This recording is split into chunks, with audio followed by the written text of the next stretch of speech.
We'll see here. To get to your car, you have to. I don't All right. know outside. So- It kills me. All right, guys. So, like Ken said, my name is Robbie.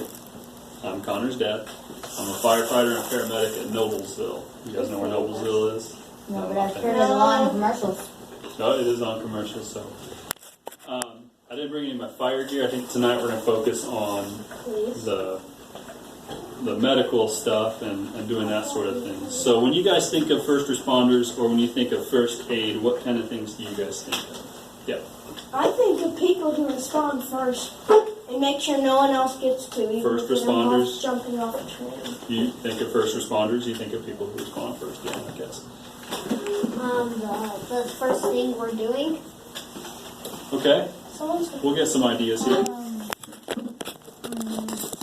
think like some important person don't always respond first. Okay, what do you think about it? Someone who usually goes, usually, they help people. Okay, so when we hear first responder, when we hear the words first responder, that means somebody who is going to be responding to an emergency. Yep, to an emergency. You can loosen that up. So first responders will respond to, hey guys, let's keep our hands to ourselves here, okay? First responders respond to emergencies. Emergencies can look or be like anything, okay? It can go from anything from a medical emergency to a fire to a rescue to a car crash. Things like that. Those are emergencies. Without going too crazy, please, what would you guys think of as an emergency? Because this is important. I don't mean this to be goofy. I mean this to be very important. Do you guys understand the difference between an emergency and not an emergency? What would be an emergency, Alexander? Something that someone might die. Okay. Someone in trouble might die. Yeah, if somebody might die, that is an emergency. That is a definite an emergency. Yeah. We'll just go around the circle here. Yeah, you go next. I can't remember your name. I'm sorry. Jackson. Jackson. What's an If emergency? all the predators in the zoo escape a tornado or hurricane, and a meteor that's going to destroy the world all coming at once and everyone died before the meteor even That's it. Well, within 50 miles. I wouldn't constitute that as an emergency because that is nothing. I can do anything about that. That's Armageddon. That means that's the end of everything. There's nothing you can do about that. What would be a real emergency that you might run into just on a daily basis? What would be an emergency, really an emergency? I was thinking that emergency to me is like a position where anyone or anything could get hurt. That would be fair. So Alexander said emergency is something where somebody could die. You said Armageddon, where everybody dies. That seems like an emergency to me, where somebody could get hurt or die. Connor, what's an emergency? Collapsing coal mine. Yes, There you go. a coal mine. If somebody's inside of a cave, that's happened before. If a building falls. So emergencies for us, something that you guys can help us, and that's what we're kind of thinking about. We're thinking about emergencies because you guys will be out doing hikes, you do camping, things like that. An emergency would be sometime like if somebody stops. Right? If somebody stops breathing, or if their heart stops beating, they collapse, and they're not responding to you. So if you find somebody and they're, hey, wake up, and they're not waking up, and it doesn't look like they're breathing, that is an emergency, and that's a good time to call 911. You guys know how to use the cell phones, right? No. Cell I phones don't know is how to use like a flip phone. I only knows how to use an iPhone. An iPhone, iPhone or whatever. I don't know how to use a glove. That's okay. So, what if somebody breaks a bone or something, or somebody's bleeding and the bleeding won't stop? Those are emergencies. If somebody gets stung by a bee and their face swells up, or they break out into a rash, or they get bit by a snake that's poisonous, those are all like emergencies. Somebody's in the water and they can't get out, right? Those are all emergencies. Those are where first responders come in. That's where I come in. I'm trained to do more stuff than just put Band-Aids on. I can go and get people if I need to. I can go into a building. I didn't bring my fire gear, but I can go into a building if it's on fire. Most of what I do is I respond to people that are having like chest pain or heart attacks. You ever heard somebody say chest pain? Talk about having chest pain, having a heart attack. Like a heartburn? Not like a heartburn. Have you ever seen somebody or heard of somebody? They're like, oh, my chest hurts so bad. My mom. Does that happen to her? I'm sorry. Yeah, like 50 times. Does it? Well, And sometimes. she keeps saying she's gonna have a heart attack. It hasn't happened yet. Yeah, well, good. I'm glad it hasn't happened yet. When people are having that sudden chest pain, it sounds like something else, what your mom is experiencing, but it's still important. It's still something that can be treated medically. But when we think of heart attacks, does anybody know what a stroke is? Anybody heard of having a Heat stroke? stroke. Heat stroke is an emergency, but do you Yeah, know what a like when you're stroke is? sitting in a car and it's at 500 degrees. Or- you're going, or- you die. Or heat stroke can happen if you're outside just playing and you just start feeling bad and you pass out and your face is all red and you stop sweating. I thought and you your just skin fell gets real down hot. dead. No, not from heat stroke. Heat stroke is an emergency, but that's not necessarily for you guys to figure out. You guys need to be able to see if something is an emergency or not an emergency. If somebody gets confused or somebody can't understand what you're saying, or they look kind of funny. Have you guys ever, if they're having a stroke, that's an emergency. Their face will start to droop. They can't talk to you. They may not be able to use both sides of their body. Like they can, if they raise their hands up, they might like do something like this, and they can't raise this side, or the other way around. Those are all emergencies. Some things that you guys should know how to do as Boy Scouts or as Cub Scouts is how to help somebody who's got cuts. You guys should be able to do first aid, right? No, Yeah, of I'm course. not a nurse. No, you're not. My mom But you're is- Cub Scouts, and that's still very important. So when you guys are camping, what if somebody gets injured and they need some help, and you guys need to apply a bandage? If you don't know first aid, you just let them die. No, that's not true at all. That's not true at all. What if 'cause I you would don't never- know what to do? Well, you got to do It's something. not like you just go get a pile of leaves and help them. Because as a Boy Scout, what's one thing a Boy Scout needs to be? Prepare. Prepared. So before you go on your camping trip, what are you going to take with you to be prepared for injuries?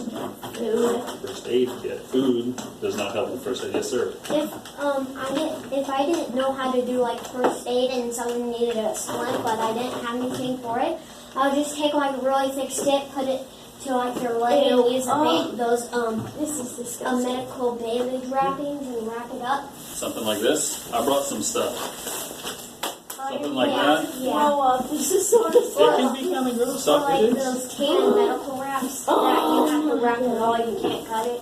Please stop. But we have to talk about it, okay? Yeah. Oh no. Does anybody want to practice? Yes. You don't have to if you don't want to. But remember, though, if something does happen, you should know how Okay. to help. I need to know how to do Okay, this. well, Connor, you want to be the victim today? You want to be the victim for a minute? Let's say that Now I'm Connor, gonna find a way to hurt him. let's say that Connor has a big cut on his arm. Right there. Show me where the big cut is on your arm. Right there. Say he was whittling and with his knife. Ah, painful. We need to help him. And we have this stuff right here. We need to stop the bleeding first. Do you guys know how to stop bleeding? Pressure it with water. No, not with Or water. a gauze. A gauze pad. Do we have a gauze pad? You can open that. Please don't. I watch a lot of World War II medical. There you go. So if Connor has if he's got a knife cut on his hand, you're gonna put that on there, and you're gonna. It's called direct pressure. Do you guys know what direct pressure means? If you get You're doing it stabbed. perfectly. If you've got bleeding, you take some gauze and you hold it. You push down right over the cut. Have you seen? It's not gonna Have feel you seen the new Jurassic World movie? Because I learned it from that movie. direct pressure. Yeah, it happens Yeah. twice. My dad is out there. Well, let's hold on, Justin. Hey, let's focus on what's going on here. All right. So let's say he got the bleeding stopped. What else can we do with the stuff we have here? Wrap it up. Wrap it up. Who wants to wrap it? Me. Go for it. We'll get Jackson involved in this. Jackson said he wasn't feeling too good about it anyway, so we let him practice. We don't need to go crazy with wrapping the whole thing up. There's usually. Yay, I've done the trick There this you go. time. You found the spot. I'm so horrible at these You're things. not horrible at it. You got it open. You did just fine. I don't think this is wrapping. Yeah, this here. Hold on. Let me show you. Come over here. I don't We have probably know, I gauze pad on it. Yeah. We So probably have to keep the gauze pad on. you got to keep the gauze on it first. Don't unroll it. Don't unroll it all the way. With this stuff, you want to keep it a little bit rolled up first, right? So you're going to take a little bit and put it right over That's like. the gauze, right? And you're going to wrap it around. and keep wrapping it And you're around gonna so wrap his it? arm is like really thick and it's all white and you can't see it. So it's like Well, not a really. spider web You balloon. don't have to go that crazy on it. Can I be the next victim? Sure. And I have a broken leg. So that would be good enough right there for a knife cut on Connor's arm. You guys just control the bleeding. Now let's say that he was looking. Have you guys ever heard of shock? Yes. Like when you're In shock, it's like your eyes and you have like a Like when you one have like Well, one a person gets an injection. He was starting on it's here. like I've heard of like shell shock. It's when your eyes and you look like you're like this. Okay. So one of the biggest things of shock you guys will find out is when somebody's bleeding a lot, they'll start looking really pale, like white. Because They'll they're start losing their turning. blood. he had a doctor's appointment in Greenfield, but he was in Sands Bay. Jackson, I appreciate you being involved and tell stories, but you're kind of interrupting. Okay. I'll promise you I'll listen to all your stories after this, okay? I promise. Yay. So, I forgot your name already. Ethan. So Ethan was saying that shock, and he kind of hit the nail on the head. They kind of start looking bad, like, ooh, I feel a little woozy, you know what I mean? And so then what they do is their face will start getting pale. So Alexander, what should we do for this person if they're starting to go into shock? Probably Lay him down? Yeah, we should lay him down. You're right. We should lay him down, like you just said. I should. And elevate his feet. Man, you're good. So we should lay him down. We'd have tape too in our case. So why don't we? Connor's looking pale. He's sweaty. He looks like he's going to faint.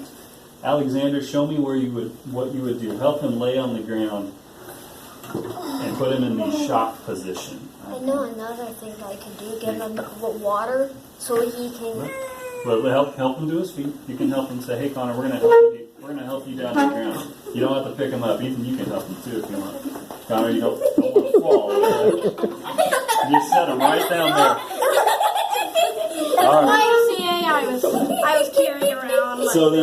So then, what else are we going to do for Connor if he's in shock?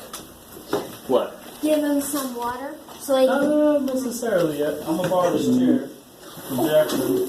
What else should we do for Connor? Feet up. Hey, that's a great idea. Let's put his feet up. This is the Get your shock. feet on This top is of the the shock chair, like position. right now. And then, since we're out camping, what else are we gonna have with us? Sticks. We're gonna have like We're probably gonna have like a sleeping bag so we can keep him Yeah, warm. a sleeping bag. We're gonna cover up his body and his legs, and not his face. He's not gone. Why is We're not covering the body. Why is there so much happening? Because he might have, when he hit his, because when you start bleeding, you go into something called shock sometimes. If you lose a lot of blood, this is why it's so important. Good example. This is why it's, I've got a great example. I think we need to share this. Examples. Some of them that don't.